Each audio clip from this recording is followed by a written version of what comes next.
This is going to set the precedent of any other major catastrophes in the city.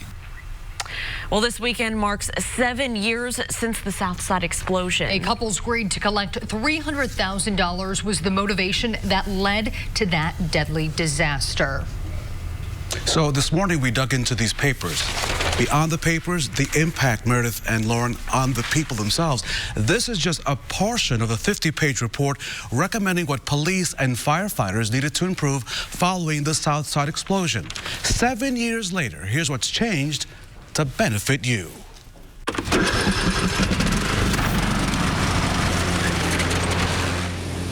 Doug Aldridge cuts the grass on the property once belonging to Dion and Jennifer Longworth.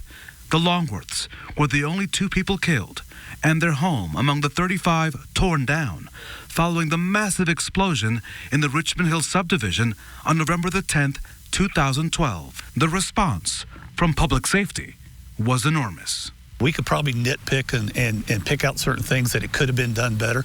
It's a shame that we wasn't able to save the lives of our neighbors that perished. Following the blast, the city issued what they called an after-actions review.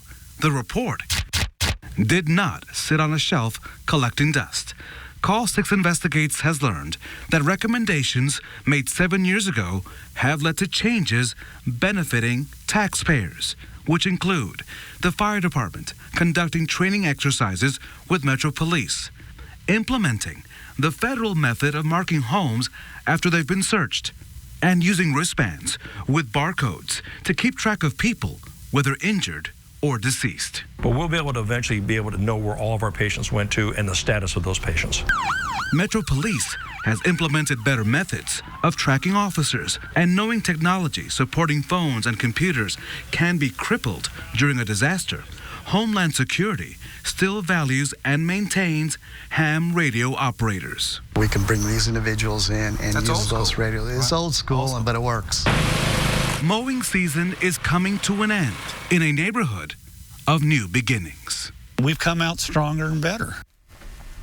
Behind me, a drone view of the Richmond Hill subdivision today. More on the legacy of Richmond Hill, Meredith, coming up at 6:30 on Good Morning Indiana. That neighborhood only had one entrance. So as you can imagine, on that chaotic day, as people were trying to escape, first responders were trying to get in to save lives. And you were telling me the city has made a couple of changes and developers are now hoping to get a break. Yeah, so putting this in perspective, Richmond Hill, as of today, still has more than 100 homes. But because of the Richmond Hill situation and other concerns that occurred, a city ordinance was passed in 2016. It now requires 2 entrances for any new development in Marion County with more than 30 units. Now, 2 developers, they tried to ask for an exemption. The city said, no way. That exemption was denied.